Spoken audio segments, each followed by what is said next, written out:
Chuck Connors, the legendary star of The Rifleman, left an indelible mark on television history. Though he passed away in 1992, his fascinating life story continues to captivate fans.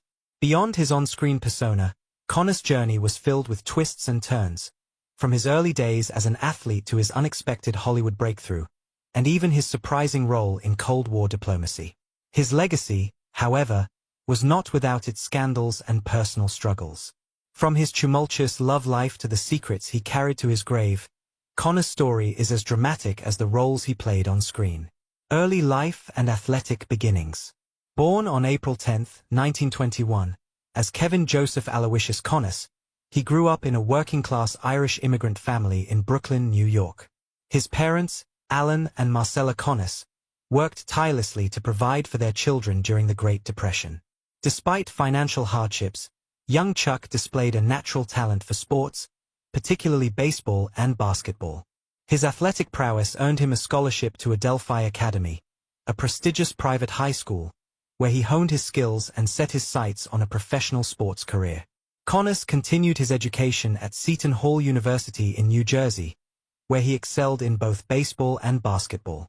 While he was a solid performer on the basketball court, it was his baseball skills that truly shined.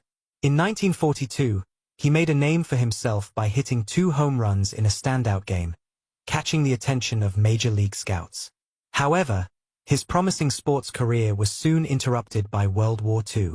Military service and sports career. Like many young men of his generation, Connors answered the call to serve his country.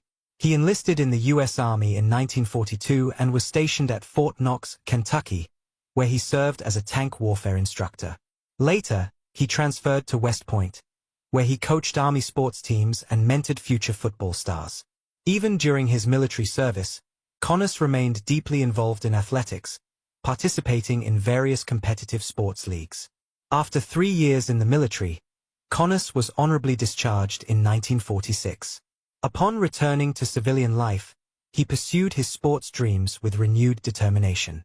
He joined the newly formed Boston Celtics for their debut season in the Basketball Association of America, the precursor to the NBA.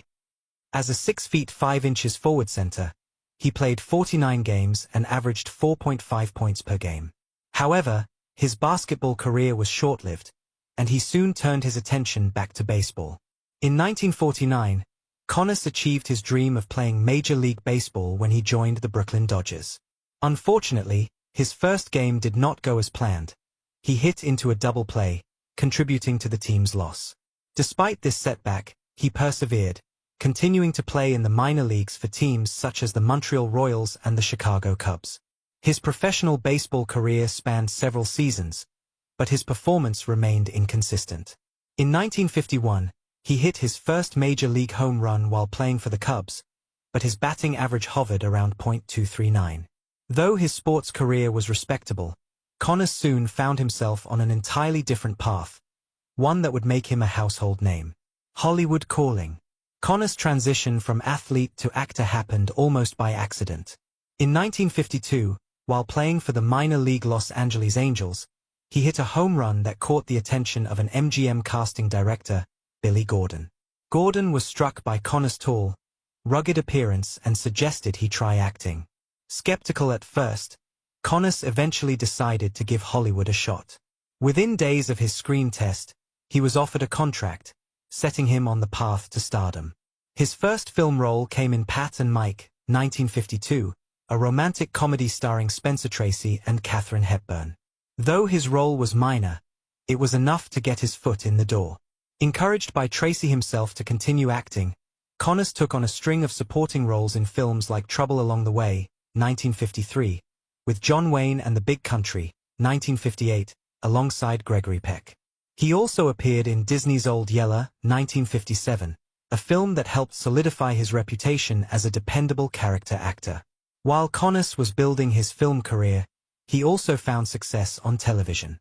By the mid-1950s, he had guest starred in over a dozen TV shows, proving his versatility as an actor. Then, in 1958, he landed the role that would define his career, Lucas McCain in The Rifleman. The Rifleman, a television icon. Premiering on September 30, 1958, The Rifleman quickly became one of the most popular shows on television. Connors played Lucas McCain, a widowed rancher and sharpshooter raising his son Mark, portrayed by Johnny Crawford. The show was groundbreaking in its depiction of a single father navigating the challenges of the Old West while instilling strong moral values in his son. Unlike many westerns of the era, The Rifleman emphasized emotional storytelling, making it a hit with audiences. One of the show's most iconic elements was McCain's rapid-fire rifle technique, a skill Connors perfected through extensive training. His ability to fire off multiple shots in seconds became a signature aspect of the character. Over its 5-season run, The Rifleman ranked among the top-rated TV shows, earning a dedicated fanbase that endures to this day. Despite his success, Connors faced challenges in breaking free from the Western hero stereotype.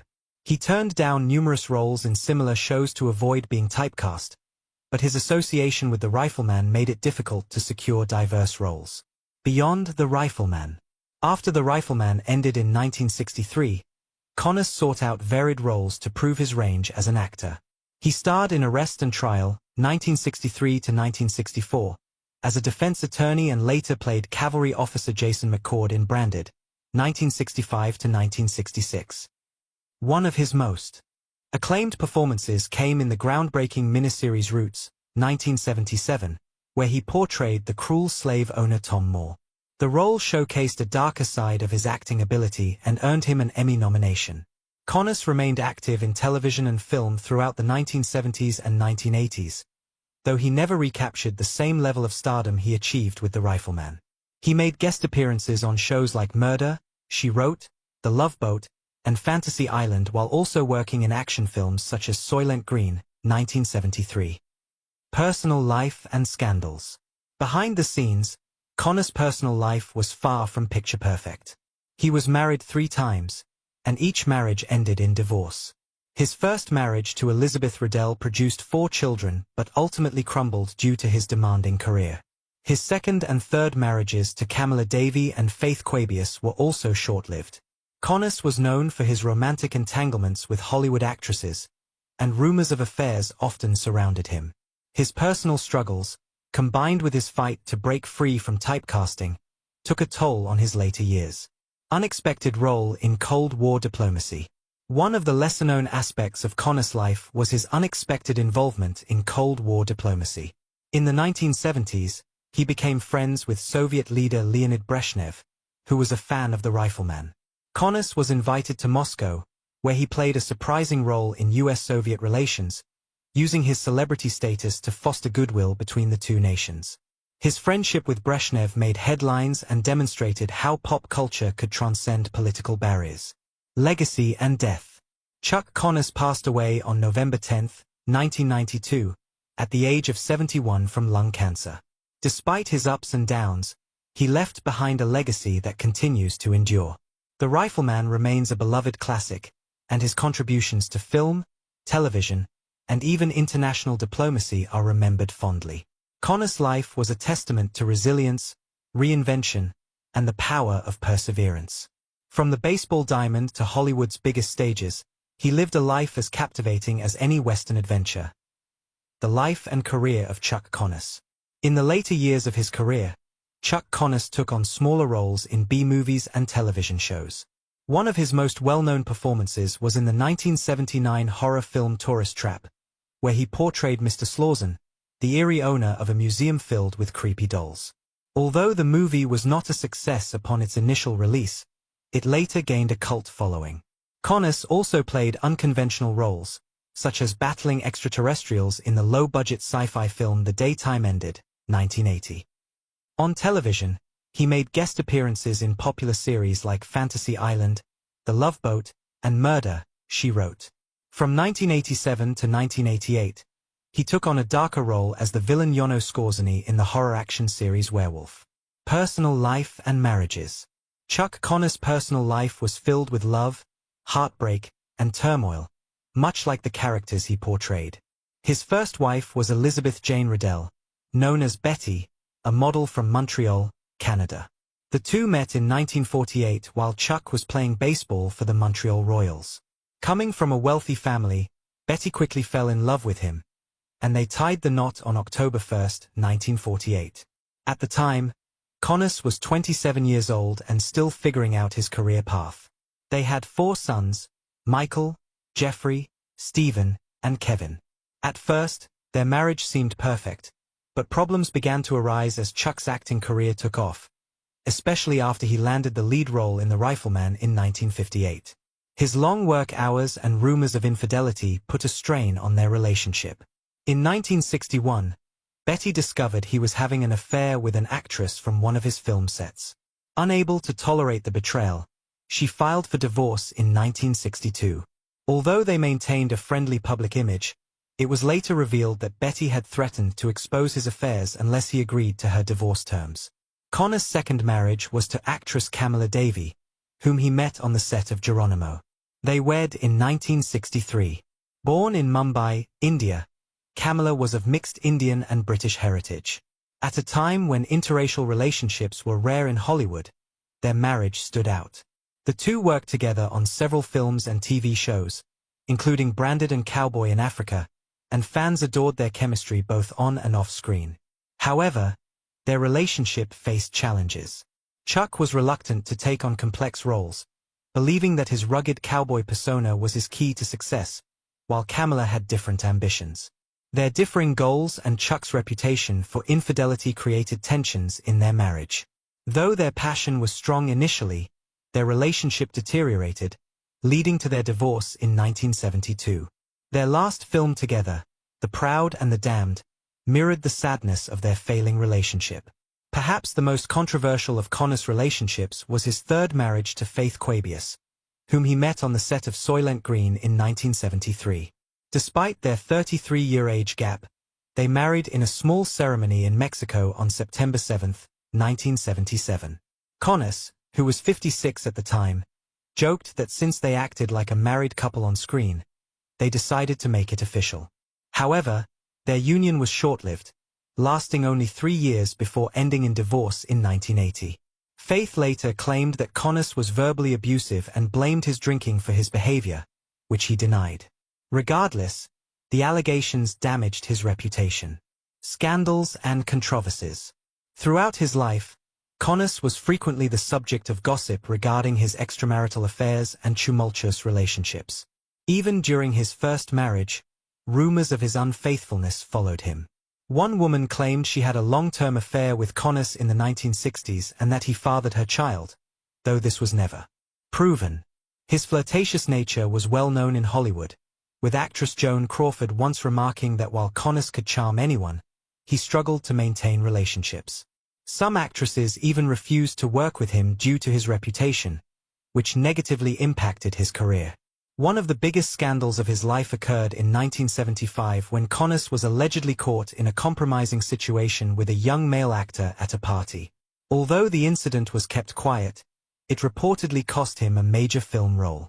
His children later reflected on how his lifestyle created challenges for their family. His son Jeffrey once said that Connors was always chasing excitement, often at the expense of those around him. Despite these controversies, Connors rarely addressed the rumors, stating near the end of his life, "I lived on my own terms. Some may not like it, but I have no regrets." Political views and Soviet fame. Connors was known for his strong political beliefs, which often set him apart from his Hollywood peers. In 1967, while many celebrities opposed the Vietnam War, Connors marched in New York City in support of it. His stance earned him both admiration and criticism. He was also actively involved in politics, supporting Republican candidates, particularly Barry Goldwater in the 1964 presidential election.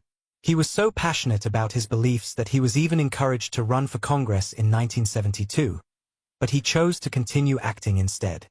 Unlike many in Hollywood, Connors firmly backed the Vietnam War and often clashed with colleagues over the issue. He once had a heated argument with Charlton Heston while working on Soylent Green. Beyond expressing his opinions, Connors took action. Between 1968 and 1972, he visited Vietnam multiple times to support U.S. troops. He was deeply upset by the way soldiers were treated upon their return, stating that they deserved parades, not protests. One of the most unexpected aspects of Connor's career was his popularity in the Soviet Union. Despite Cold War tensions, The Rifleman was one of the few American TV shows allowed to air in the USSR, attracting a massive audience of 250 million by 1973. Even Soviet leader Leonid Brezhnev was a fan. During Brezhnev's visit to Washington, D.C., he requested a meeting with Connors, leading to an invitation for Connors to visit Moscow later that year. His trip was widely publicized, and he was greeted like a celebrity. At the Kremlin, he and Brezhnev even exchanged firearms as gifts. During his visit, Connors also filmed a short documentary, Peace and Friendship, where he interacted with Soviet citizens and advocated for better US-Soviet relations. Final years and legacy. A year before his passing, Connors had one last significant role. On November 3, 1991, he appeared in The Gambler Returns, The Luck of the Draw, a TV movie starring Kenny Rogers. In this brief scene, Connors reprised his most famous role, Lucas McCain from The Rifleman. Dressed in McCain's iconic outfit and wielding his signature Winchester rifle, Connors shared a touching moment with Johnny Crawford, who played his son Mark on The Rifleman. Though only 90 seconds long, the scene was a nostalgic farewell for fans. Sadly, in 1992, Connors was diagnosed with lung cancer, likely due to his longtime smoking habit.